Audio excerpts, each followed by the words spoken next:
जो लोग टेररिज्म की बात कर रहे हैं वो पहले खुद आके समझें कि टेररिज्म कहते किसे हैं, और अगर ये टेररिज्म है तो वो क्या था जो 2006 में दीवारों पे बच्चों को बांध के तोपों से इजरायलियों ने उड़ाया था। बादुराना हमला अपने हुकूक के लिए उन लोगों ने किया है, तो इसमें क्या तकलीफ है किसी को? वज़ीर आज़म ने जो बयान दिया है, वज़ीर आज़म को ने बहुत जल्दी में बयान दिया है, गैर दानिशमंदाना बयान है। उनको चाहिए था कि पहले मुल्क के लोगों से वो कंसल्ट करते, या जो अभी 4 घंटे हुए हमले किए हुए और आप कह रहे हैं कि हम इजराइल के साथ खड़े हुए। आप किसके साथ खड़े हुए जब आप कहते हैं कि हम इजराइल के साथ खड़े हैं? आप खड़े हैं उन दहशतगर्दों के साथ में जो हक तलफी कर रहे हैं 1945 से लेकर अब तक। तो इंडियन मीडिया से पहले पूछिए कि मणिपुर में जो कुछ हुआ वो आतंकवादी घटना थी या नहीं थी। और किसी एक एंकर को चैलेंज कर रहा हूँ, ये जिसे आप so called main stream media कह रहे हैं, इसके एक एंकर को पकड़ लाइए मेरे पास और ये बैठ के मुझसे बात कर ले इसराइल और फलस्तीन के इशू पे, तो पता चल जाएगा इनकी नॉलेज क्या है। जो और हमास को किसी भी एक इंटरनेशनल बॉडी ने टेररिस्ट करार नहीं दिया है, तो अगर इजराइल कहता है तो Israel is not an authority to decide. तरीके से अभी आपने देखा कि हमास ने इजराइल के ऊपर जो है 5000 से भी ज़्यादा जो है रॉकेट को दागा है। उसके बाद जो है इजराइल जो है अब लगातार गाज़ा पट्टी पे जो हमला कर रहा है, कई जो है मासूम बच्चे महिलाएं की मौतें हो रही हैं और पूरी दुनिया जो तमाशा बीन बन करके बैठी है, उसको आप किस तरीके से देख रहे हैं?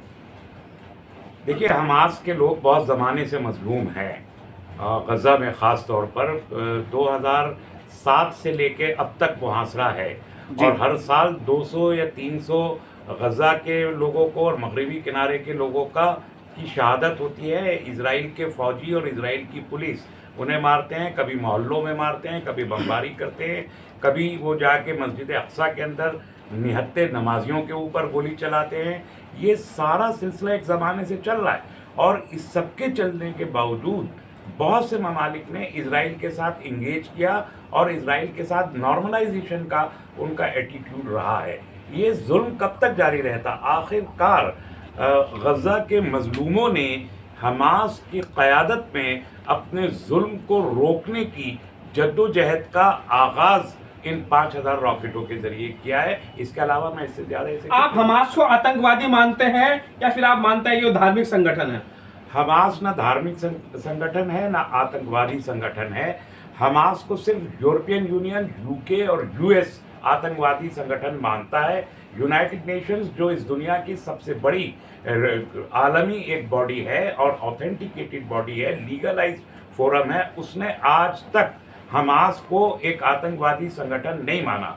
तो मेरे, आपके या हमारे भारतीय मीडिया के या यूरोपियन यूनियन के मानने से कोई आतंकवादी नहीं होता। ना हमास आतंकवादी है, ना हिजबुल्लाह आतंकवादी है। यूनाइटेड नेशंस की जो अभी जनरल असेंबली की 8 और 9 अक्टूबर को इमरजेंसी मीटिंग फ़लस्तीन के मसले पर हुई है, उसमें कोई रेजोल्यूशन नहीं आ सका, कोई करारदाद पास नहीं हो सकी। वहाँ अमेरिका ने और इजराइल ने मिल के ये कोशिश की कि आलमी सतह पे हमास को एक टेररिस्ट ऑर्गेनाइजेशन डिक्लेयर किया जाए, नाकाम हो गए। अभी 8 और 9 अक्टूबर 2 दिन पहले।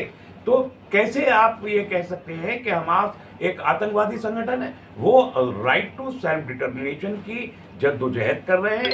वो जो फ़लस्तीनी लाखों की तादाद में बेघर होके दूसरे मुल्कों में पनाह लेके बैठे हैं, उनके वतन वापसी की जद्दोजहद कर रहे हैं। वो एक बावकार, बाइज्जत और पुरअमन शहरी बने रहने की जद्दोजहद कर रहे हैं और ये उनका जायज़ हक़ है, जिसे आधी से ज़्यादा दुनिया तस्लीम करती है कि वो एक मुज़ाहिमतकार हैं। क्या मतलब है? हमास का फुल फॉर्म क्या है?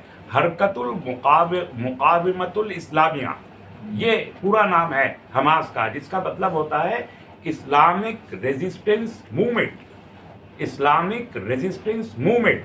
तो इस्लामिक रेजिस्टेंस मूवमेंट के ज़रिए जो फ़लस्तीन के मजलूमों को इंसाफ दिलाने की जद्दोजहद कर रहे हैं, उन्हें दहशतगर्द वही लोग कह सकते हैं जो दहशतगर्दी, जुल्म, नाइंसाफ़ी और बर्बरियत में यकीन रखते हुए कुछ लोगों को उनके घरों से निकाल के, उनको कत्ल करके, उनके बच्चों को, छोटे छोटे बच्चों को बमों से उड़ाने, उनका रोटी पानी बंद करने और उनके ऊपर अरसा हयात तंग करने की जानवरों वाली हरकत करते हैं, वो लोग हमास को दहशतगर्द कह सकते हैं। कोई महज़्ज़ब लेकिन सर, लेकिन लड़ाई को दो मुल्क की लड़ाई कहेंगे या धर्म युद्ध कहेंगे?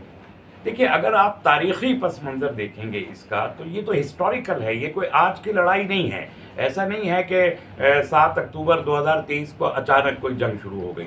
یہی جنگ 50 سال پہلے 1973 میں بھی 6 اکتوبر کو اسی تاریخ کو شروع ہوئی تھی. یہی جنگ 1948-49 میں بھی ہوئی تھی، جب 70% پیلسٹائنین پاپولیشن کا ماس ایکزوڈس ہوا تھا. بڑی تعداد میں باہر نکال کے ان کو مہاجر بنا دیا گیا تھا. یہ جنگ 1917 میں بھی بیلفورٹ کا جب ڈکلیریشن آیا تھا تب بھی یہی مسئلہ تھا. اس کے بعد یہ جو لیگ آف، اس سے پہلے لیگ آف نیشنز کے بعد یونائٹڈ نیشنز میں بھی یہ مسئلہ چلتا رہا. پھر 1948 میں باقاعدہ ریکوگنائز کیا گیا. اور اس سب کی شروعات 1896 میں لارڈ ہرزل نام کا، تھیوڈور ہرزل نام کے ایک شخص نے، جو ایک جرنلسٹ تھا، اس نے سب سے پہلے کتاب لکھی تھی کہ یہودیوں کے لیے ایک وطن ہونا چاہیے اور وہ وطن فلسطین کی سرزمین پر قائم ہونا چاہیے. اس کے نتیجے میں 1897 میں پھر ایک زائونسٹ کانفرنس ہوئی. زائونسٹ، آپ لفظ دیکھیے، زائونسٹ ظالم یہودی کو کہتے ہیں، زائونسٹ سمپل ورڈز میں. تب سے چلا آ رہا ہے. اور اس کے نتیجے میں بلقان کی جنگ ہوئی، اس کے نتیجے میں پہلی جنگ عظیم ہوئی، اس کے نتیجے میں دوسری جنگ عظیم ہوئی. کروڑوں لوگ مارے گئے صرف اس لیے کہ اسرائیل کا ناجائز قیام وجود میں لانا مقصد تھا. اس کے لیے ترکی کی خلافت کو ختم کیا گیا، ترکی کے حصے بکھرے کیے گئے، توڑ دیا گیا. اس کے نتیجے میں بالکنائزیشن ہوا، پورے کے پورے ویسٹ ایشیا کو 34 ملکوں میں توڑ کے تقسیم کر دیا گیا. یہ سب کچھ صرف اسرائیل کے قیام کے لیے اور فلسطینیوں سے ان کا حق چھیننے کے لیے، ان کو بے گھر کر کے اور اسرائیل کو آباد کرنے کے لیے کروڑوں لوگوں کو قتل کیا گیا ہے. پچھلے 100 سال میں کروڑوں لوگوں کو قتل کیا گیا ہے. وہ دہشت گردی نہیں ہے کیا؟ پوری دنیا تاریخ کو جانے بغیر اور سمجھے بغیر صرف غلاموں کی طریقے سے امریکہ، اسرائیل، برطانیہ کے سر میں سر ملانا چاہتی ہے. ایسا نہیں ہو سکتا اور ایسا نہیں ہو رہا ہے. آپ بھارت کے ساتھ ہیں یا فلسطین کے ساتھ ہیں؟ ارے بھائی، یہ فلسطین کا مسئلہ کسی زمین کا مسئلہ نہیں ہے. یہ بالکل غلط سوال ہے کہ آپ بھارت کے ساتھ ہیں، فلسطین کے ساتھ ہیں. بھارت فلسطین کے ساتھ رہا ہے. یہ کیوں نہیں کہتے آپ؟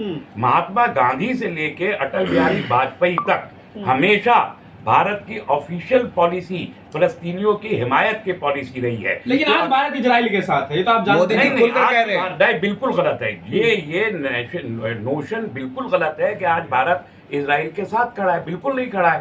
وزیر اعظم نے ایک بیان دیا ہے تو وہ وزیر اعظم کا ذاتی بیان ہے.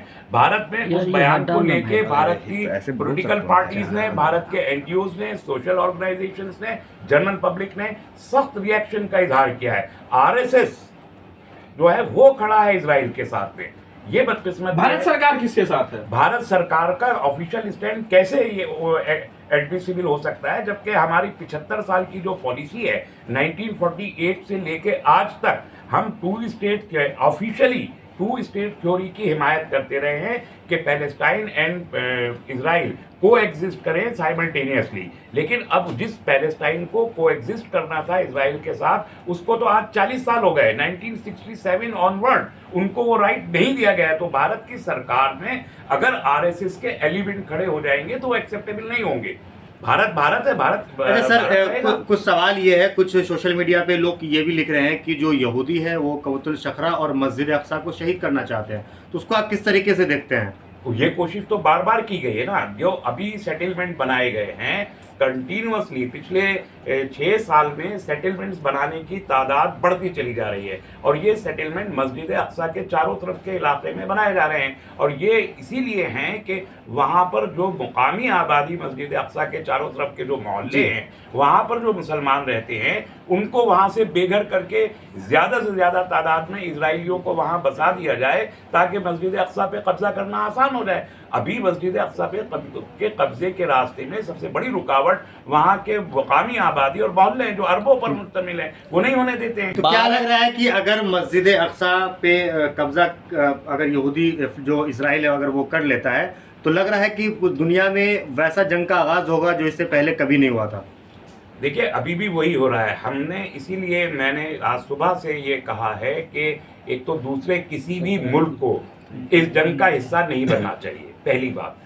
दूसरी बात ये कि जिन ममालिक के असर और रसूख हैं वो पहली फुर्सत में पार्टी बनने की बजाय ये कोशिश करें कि जंगबंदी हो और जंगबंदी के जरिए नेगोशिएशन के टेबल पर दोनों फरीक आए, एक सेटलमेंट हो और 1967 की जो बाउंड्रीज इजराइल और पैलेस्टाइन की थी उन पर एक इत्तफाक राय कायम करके वो बने।